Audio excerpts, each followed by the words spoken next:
Hello friends, आप सभी का स्वागत है मेरे चैनल निशा गार्डनिंग पे।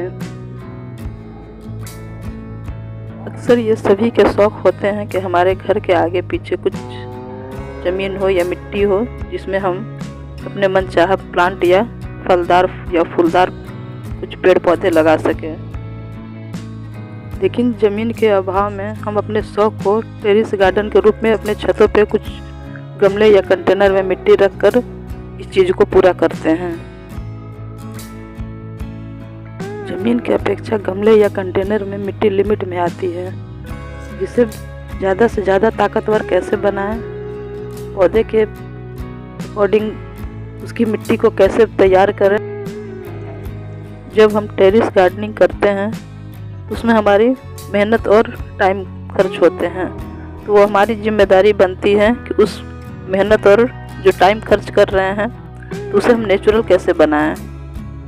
शुरू से ही मेरी कोशिश यही रहती है कि कम से कम खर्च में नेचुरल तरीके से अपने टेरेस गार्डन के फलदार और फूलदार प्लांट को परफेक्ट कैसे बनाया जा सके। इसी चीज़ को अब तक के मेरे अपने एक्सपीरियंस को मैं आप लोगों के साथ बांट रही हूँ।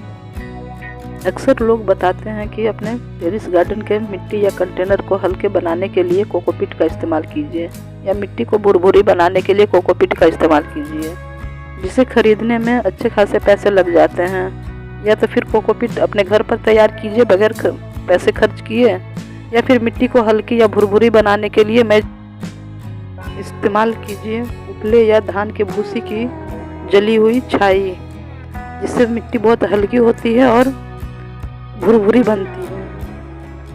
जब गमले या कंटेनर को प्लांट लगाने के लिए तैयार किए जाते हैं तो गमले के नीचे जो टिगरी या ईंट के टुकड़े रखे जाते हैं तो उसके जगह पर लकड़ी के कोयले को रखिए, जो हम पानी और लिक्विड रूप पर खाद को होल्ड करके रखता है। उसके बाद एक लेयर डालिए हमारे किचन से निकलने वाले प्याज के छिलके, लहसुन के छिलके, केले के छिलके, अंडे के छिलके या फिर नारियल के छिलके जो फेंकने पड़ जाते हैं, उसे एक लेयर सुखाकर बिछा दीजिए। इस तरीके से आप अपने गमले के मिट्टी को तैयार कीजिए और फिर उसमें प्लांट को लगाइए। प्लांट लगाने के बाद जब प्लांट को सिंचाई करें तो हमारे किचन से निकलने वाले फल और सब्जियों के छिलके को डीप किए हुए पानी से ही पटाएं।